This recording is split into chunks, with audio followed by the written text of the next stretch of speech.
এখন নতুন করে নাগরিকত্বর অ্যাপ্লিকেশন জমা করতে গেলে বলছে বাংলাদেশের ডকুমেন্ট দাও, পাসপোর্টের কপি দাও, নিজেকে বাংলাদেশি হিসেবে ঘোষণা করো, ভিসার কপি দাও। 2019-এ বলেছিল সিএ করবে, নাগরিকত্ব দিয়েছে?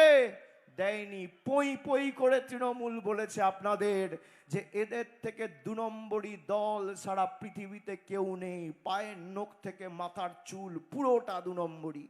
অসীম সরকার বলছে মতুয়ারা মরুক, আমার দেখার দরকার নেই।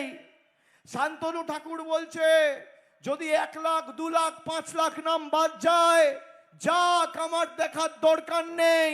আর যেই মতুয়া ভাইয়েরা শান্তনু ঠাকুর আর অসীম সরকারকে ভোট দিয়ে এক বুক আশা আকাঙ্ক্ষা স্বপ্ন নিয়ে নির্বাচিত করেছিলেন, এসআইআর এর ইনিউমারেশন ফর্ম থেকে হিয়ারিং ভেন্যুতে বাংলার বুথ রক্ষা শিবির, ভোট রক্ষা শিবির করে সাহায্য সহযোগিতার হাত বাড়িয়ে দিয়েছে তৃণমূল কংগ্রেস। এটাই বিজেপি আর তৃণমূলের মধ্যে পার্থক্য।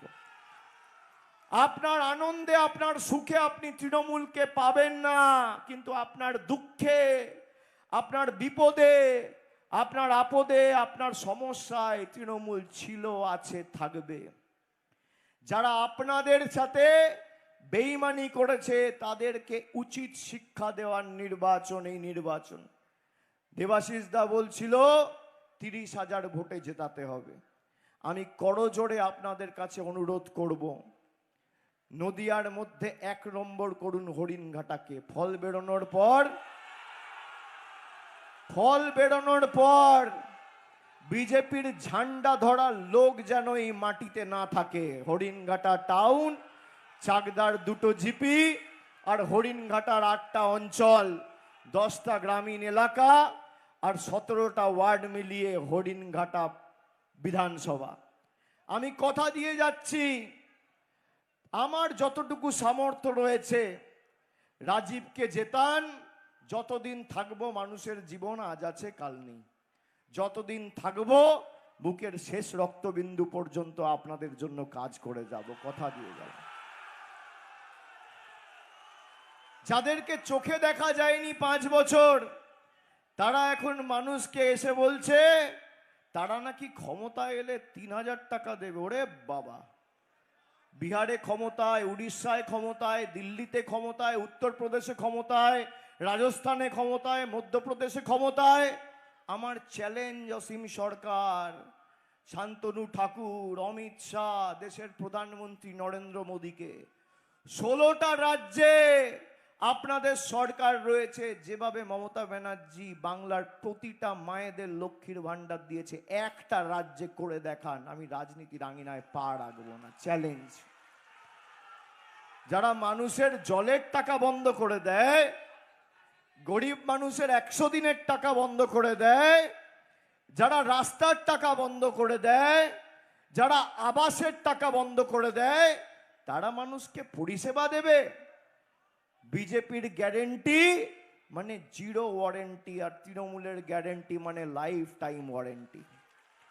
কে গ্যারেন্টি দিচ্ছে? ব্যাগ বস্তা গুটিয়ে 4 তারিখের পর হাওয়া আর দেখতে পাবেন না। আর এখন বিজেপির প্রার্থীদের দেখছি কারোর বাড়িতে গিয়ে লুচি ভেজে দিচ্ছে, কারোর বাথরুমে ঢুকে দাড়ি কেটে দিচ্ছে, চুল কেটে দিচ্ছে, কেউ কেউ আবার সাবান মাখিয়ে দিচ্ছে। সে মাখবে না, তাও বিজেপির প্রার্থী জোর করে মাখাবে। কেউ দেখছি ময়ে চড়ে বাড়ি রং করে দিচ্ছে, কেউ দেখছি উঠোন পরিষ্কার করে দিচ্ছে। আমি মায়েদের বলবো আগামী 2 দিন বাড়িতে ঝাঁটা থাকলে হাতের নাগালে রাখুন, এরা গেলে এদেরকে দিয়ে ঘর দুয়ার পরিষ্কার করান। আর ভাইদের বলবো চুল দাড়ি কেটে আর টাকা অপচয় করো না। অসীম সরকারের দলবলকে ডেকে চুল দাড়ি কাটাও, বাড়ি রং করাও, ঘর পরিষ্কার করাও। যখন ইচ্ছা আমাদেরকে লাইনে দাঁড় করিয়ে দিয়েছে, যখন ইচ্ছা, কখনো নোটবন্দি, কখনো এসআইআর। দেশের স্বাধীনতার ৭৯ বছর পরে বাঙালিকে লাইনে দাঁড়িয়ে অমিত শাহ আর মোদীকে নাগরিকত্বের প্রমাণ দিতে হবে? আমরা সব ঘুষপেটিয়া আর তুমি ধোয়া তুলসী পাতা। যদি হরিণঘাটা, কল্যাণী, নদিয়া, রানাঘাট, বনগাঁর মানুষ অবৈধ হয়, তাহলে জগন্নাথ সরকার আর ওদিকে শান্তনু ঠাকুর আর অসীম সরকারও অবৈধ। তাহলে অমিত শাহ অবৈধ, দেশের প্রধানমন্ত্রীও অবৈধ। যারা ভোট দিয়েছে তারা অবৈধ, আর যারা নির্বাচিত হয়েছে তারা বৈধ। এই ভোটার তালিকায় তো ভোট হয়েছে 2024 সালে।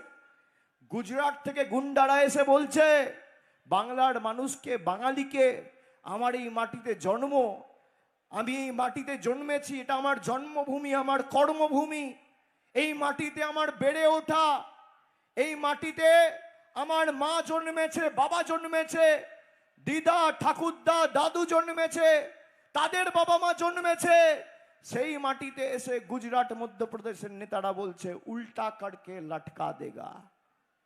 আমি অমিত শাহকে বলেছি গরম বেশি পড়ছে, জল বেশি করে খান আর মাথা ঠান্ডা রাখুন।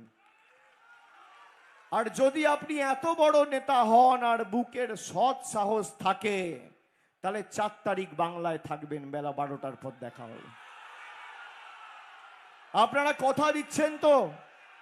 কথা দিচ্ছেন তো? আমিও কথা দিয়ে গেলাম। যে দেওয়ালটা তৃণমূল আর হরিণঘাটার মানুষের মধ্যে কেউ কেউ উঠিয়ে দিয়েছিল, আজকে আমি সেই দেওয়াল ভেঙে গুড়িয়ে দিয়ে গেলাম। আজ থেকে আপনাদের সাথে আমাদের আত্মিক সম্পর্ক, যেখানে যা প্রয়োজন হবে আমরা আছি। তৃণমূল জিতলে নো টেনশন, আর বিজেপি জিতলে ডিটেনশন, এটা মাথায় রাখবেন।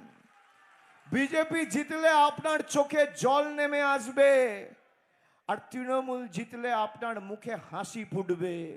তাই আমার, আপনার, সবার প্রার্থী তৃণমূলের প্রার্থী, আমার দীর্ঘদিনের সতীর্থ সহকর্মী ডক্টর রাজীব বিশ্বাসকে, ও চাকরি বাকরি সব ছেড়ে এসছে, মাসে লক্ষ লক্ষ টাকা আয় করতে পারত ডাক্তারি করে, সব কিছু ছেড়ে মানুষের সর্বক্ষণের কর্মী হিসেবে কাজ করার জন্য আপনাদের কাছে এসছে এই মাটির ছেলে হয়ে।